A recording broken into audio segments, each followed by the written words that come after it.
எல்லோருக்கும் சரியான சமமான கல்வி, சரியான சமமான மருத்துவம், தடையற்ற மின்சாரம், தூய குடிநீர், பயணிக்க நல்ல பாதை, தரமான போக்குவரத்து எல்லாவற்றையும் கொடுக்க வேண்டும் என்ற கனவில் உங்கள் பிள்ளைகள் இந்த மாற்று அரசியல் கோட்பாட்டை இந்த மண்ணிலை வைத்து தொடர்ந்து பயணித்து வருகிறோம். இங்கே ஒரு நேர்மையான ஆட்சியாளன், ஒரு நேர்மையான ஆட்சியை தந்தவன், நல்ல ஆட்சியை தந்தவர்கள் வாக்குக்கு காசு கொடுக்க வேண்டிய அவசியம் இல்லை. வாக்குக்கு காசு கொடுக்கிற இடத்தில் ஏமாற்றுகிறான். ஊழல் லஞ்சத்திற்கான விதையை அங்கே ஊண்டுகிறான். இலவச அறிவிப்புகள் தேவையே இல்லை. நல்லாட்சி கொடுத்தால் ஏன் இலவசத்திற்கு இயங்க வேண்டும்? 5000 10,000க்கு என் மக்கள் ஏன் அலைய வேண்டும்? மிக்சி கிரைண்டருக்கு என் கையேந்த வேண்டும்? நல்லாட்சி கொடுத்திருந்தால் அவர்களுக்கு வேலை வாய்ப்பு, வருவாய் பெருக்கம், வசதியான வாழ்க்கை கொடுத்திருந்தால் அவர்களே அதை வாங்கி நிறைவேற்றி ஒரு தற்சார்பு வாழ்க்கை, தலை நிமிர்ந்த தன்மானத்தோடு வாழ்கிற வாழ்க்கையை வாழ்ந்திருப்பார்கள்.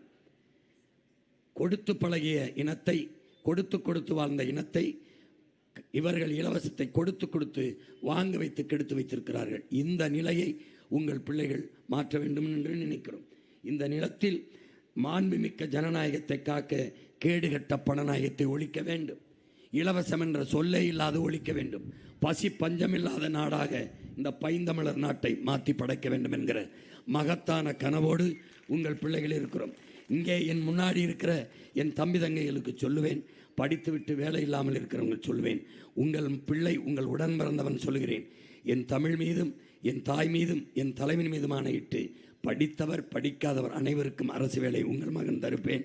உங்கள் வாழ்விடத்திலே தருவேன். உங்கள் வாழ்விடத்திலே நிலமும் வளமும் சார்ந்த தொழிற்சாலைகளை தொடங்கி, கரும்பென்றால் கரும்பு சார்ந்த தொழிற்சாலை, வாழை என்றால் வாழை சார்ந்த தொழிற்சாலை, மாட்டு பண்ணை என்றால் அது சார்ந்த தொழிற்சாலை, ஆட்டு பண்ணை என்றால் அது அந்த தொழிற்சாலை, வாத்து என்றால் அது, நாட்டுக்கோழி என்றால் அது, எருக்களஞ்செடி என்றால் அது சார்ந்து, கத்தாழை என்றால் அது சார்ந்து, பனை என்றால் அது, தென்னை என்றால் அது.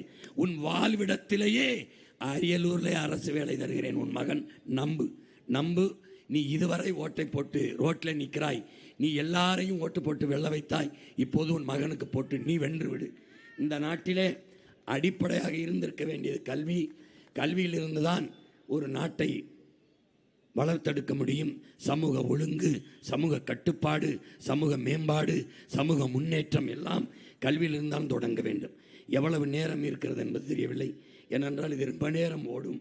இந்த இடத்தில் இல்லைன்னா இன்னொரு இடத்தில் உங்கள் மகன் காட்டுவேன். நீங்கள் வலையொலியில் தட்டி பாருங்கள். ஆகச் சிறந்த நாடாக, அறிவார்ந்த சமூகம், அறிவு பிள்ளைகளை பெற்ற, ஒழுக்கம் நிறைந்த பிள்ளைகளை பெற்ற, அறநெறி சார்ந்து வாழ்கிற பிள்ளைகளை பெற்ற நாடாக இந்த நாட்டை மாற்றி படைப்பேன்.